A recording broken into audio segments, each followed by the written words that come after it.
صاحب السلام علیکم. اب ہم کس طرف اب جا ہم رہے ہیں؟ انشاءاللہ غزوہ خندق کی طرف جا رہے ہیں. غزوہ جیسے کہ آپ حضرات جانتے ہیں اس جنگ کو کہتے ہیں جس جنگ میں آپ صلی اللہ علیہ وسلم خود تشریف لے گئے. 27 یا 28 غزوات ہوئے. اور سریہ اس جنگ کو کہتے ہیں جس جنگ میں آپ صلی اللہ علیہ وسلم شریک نہیں ہوئے. تقریباً 150 جماعتیں آپ صلی اللہ علیہ وسلم نے بھیجی، جس میں سے بعض میں جنگ ہوئی، بعض میں جنگ نہیں ہوئی. تو غزوہ خندق ہوا 5 ہجری میں. آپ صلی اللہ علیہ وسلم نے صحابہ سے پوچھا کہ بتاؤ کیا کیا جائے. 10,000 کافروں کا لشکر آ رہا ہے. تو سلمان فارسی رضی اللہ عنہ نے خندق کھودنے کی رائے دی. یہ خندق کھودی گئی تقریباً 2.5 کلومیٹر لمبی، 4 میٹر چوڑی، 3 میٹر گہری. صرف 6 دن میں یہ خندق کھودی گئی، اتنی لمبی خندق. جب کافروں کا لشکر آیا تو خندق دیکھ کے حیران رہ گیا، کہنے لگا ان هذه لمکیدۃ لم یکدها عرب، یہ تو ایک نئی چال ہے ہمارے لیے، نئی چیز ہے. تو کافروں کا لشکر ادھر ہمارے بائیں طرف پڑا رہا الٹے ہاتھ پر، یہ پہاڑ کے آس پاس. جی. اور بیچ میں خندق، اور جہاں ہم جا رہے ہیں وہاں صحابہ کا جو ہے وہ خیمے تھے.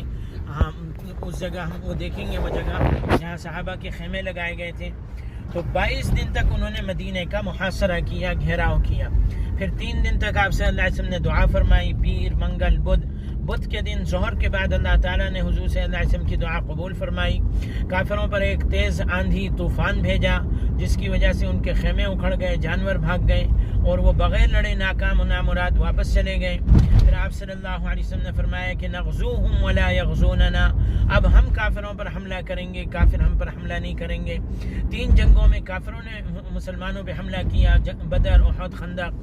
اس کے بعد جتنی بھی جنگیں ہوئیں، خیبر، فتح مکہ، حنین، طائف، تبوک میں مسلمانوں نے حملہ کیا. تو جس جگہ کیمپ تھا صحابہ کا، عمر بن عبد العزیز رحمۃ اللہ علیہ نے وہاں 5 مسجدیں بنائی تھیں نشانی کے طور پر. مسجد فتح، مسجد ابو بکر، مسجد عمر، مسجد علی، مسجد سلمان فارسی. لیکن اب مسجد علی نہیں ہے، باقی 4 مساجد ہیں. تو جس جگہ مسجد فتح ہے، یہ وہ جگہ ہے جہاں حضور صلی اللہ علیہ وسلم نے 3 دن تک دعا فرمائی تھی. اس مسجد کے بہت سارے نام ہیں: مسجد الدعا، مسجد النبی، مسجد الاحزاب، مسجد الاعلیٰ. تو یہ دیکھیں الٹے ہاتھ پر پہاڑی پر چھوٹی سی مسجد نظر آ رہی ہے، یہ مسجد فتح ہے. یہاں حضور صلی اللہ علیہ وسلم نے 3 دن تک دعا فرمائی تھی. تو بدھ کے دن ظہر عصر کے درمیان کا جو وقت ہے، یہ قبولیت کا وقت ہے. جابر رضی اللہ عنہ فرماتے تھے میرا کوئی مسئلہ ہوتا ہے، کوئی پریشانی ہوتی ہے، تو بدھ کے دن ظہر عصر کے درمیان میں دعا مانگتا ہوں. مسجد فتح یہاں حضور صلی اللہ علیہ وسلم نے غزوہ خندق کے موقع پر کافروں کے 22 دن محاصرے کے بعد یہاں 3 دن تک دعا فرمائی تھی، پیر، منگل، بدھ. تو بدھ کے دن اللہ تعالیٰ نے حضور صلی اللہ علیہ وسلم کی دعا قبول فرمائی اور کافروں پر ایک تیز آندھی طوفان بھیجا، جس کی وجہ سے ان کے خیمے اکھڑ گئے اور جانور بھاگ گئے، اور وہ واپس ناکام و نامراد واپس چلے گئے. پھر آپ صلی اللہ علیہ وسلم نے فرمایا کہ نغزوہم ولا یغزوننا، اب ہم کافروں پر حملہ کریں گے، کافر ہم پر حملہ نہیں کریں گے. تو 3 جنگوں میں کافروں نے حملہ کیا، بدر، احد، خندق. اس کے بعد جتنی بھی جنگیں ہوئیں، خیبر، فتح مکہ، حنین، طائف، تبوک میں مسلمانوں نے حملہ کیا. تو بدھ کے دن ظہر عصر کے درمیان کا جو وقت ہے، یہ قبولیت کا وقت ہے. جابر رضی اللہ عنہ فرماتے تھے میرا کوئی مسئلہ ہوتا ہے، کوئی پریشانی ہوتی ہے، تو بدھ کے دن ظہر عصر کے درمیان میں دعا مانگتا ہوں، اللہ تعالیٰ قبول فرما لیتا ہے.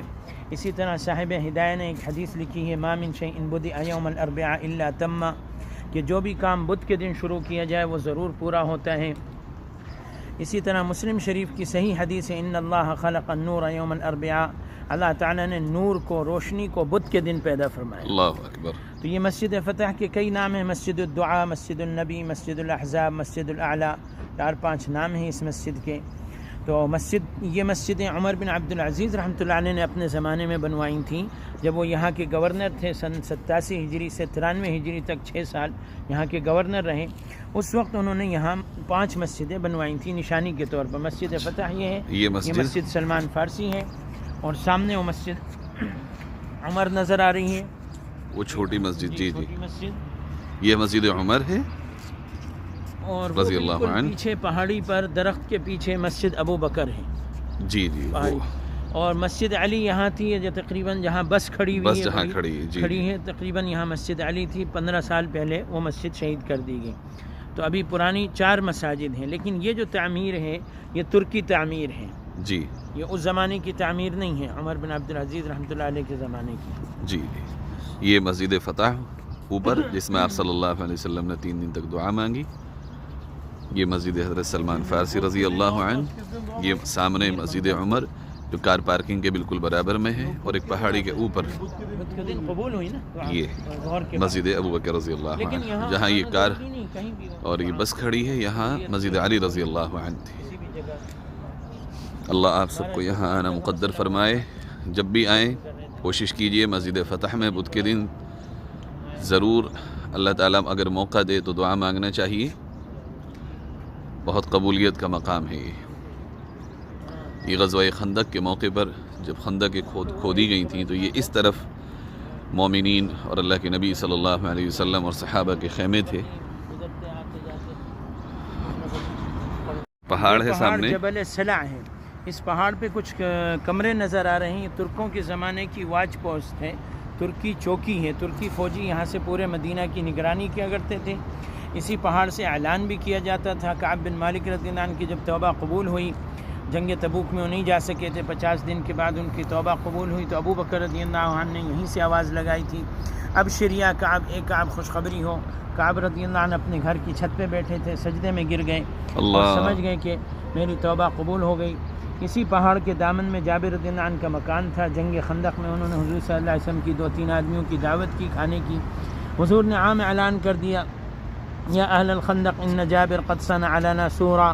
اے خندق والوں، جابر نے ہمارے لیے دعوت کا انتظام کیا ہے. چلو. وہ تقریباً 1000 کا لشکر تھا.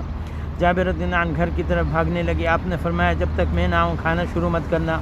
آپ تشریف لائے، کھانے میں اپنا لعاب دہن ڈالا اور اپنے دست مبارک سے کھانا نکال کے دینا شروع کیا. 2-3 آدمیوں کا کھانا 1000 آدمیوں نے کھا لیا اور کھانا ویسی کا ویسی بچ گیا. آپ نے فرمایا اے جابر اپنا کھانا لو، اپنی روٹی لو، اللہ نے ہمیں کھلایا، اللہ نے ہمیں پلایا. ماشاءاللہ. اسی پہاڑ پر تھا، اسی پہاڑ کے دامن میں. اسی پہاڑ کے اوپر ایک غار تھا، غار سجدہ. آپ سے وہاں تشریف لے گئے، بہت لمبا سجدہ کیا. معاذ بن جبل رضی اللہ عنہ ساتھ میں تھے. وہ رونے لگے، وہ سمجھے حضور کا انتقال ہو گیا. آپ نے فرمایا کہ نہیں، اللہ تعالیٰ نے یہ وحی بھیجی، انی لا اسوءک فی امتک یوم القیامہ، کہ قیامت کے دن میں آپ کو آپ کی امت کے بارے میں ناراض نہیں کروں گا. آپ کی امت کو اتنی نعمتیں دوں گا کہ آپ خوش ہو جائیں گے. اس کے شکرانے میں اتنا لمبا سجدہ کیا. جنتیوں کے 120 صفحے ہوں گی، جس میں سے 80 صفحے اس امت کی اور باقی 40 جو ہیں وہ آدم علیہ السلام سے لے کر حضور تک وہ 40 صفحوں میں ہوں گے. تو وہ غار سجدہ اسی پہاڑ پر تھا، جبل السلع اس کا نام. اللہم صلی علی سیدنا محمد وعلی آل سیدنا محمد وبارک وسلم. اشہد ان لا الہ الا اللہ واشہد ان محمد رسول اللہ صلی اللہ علیہ وسلم.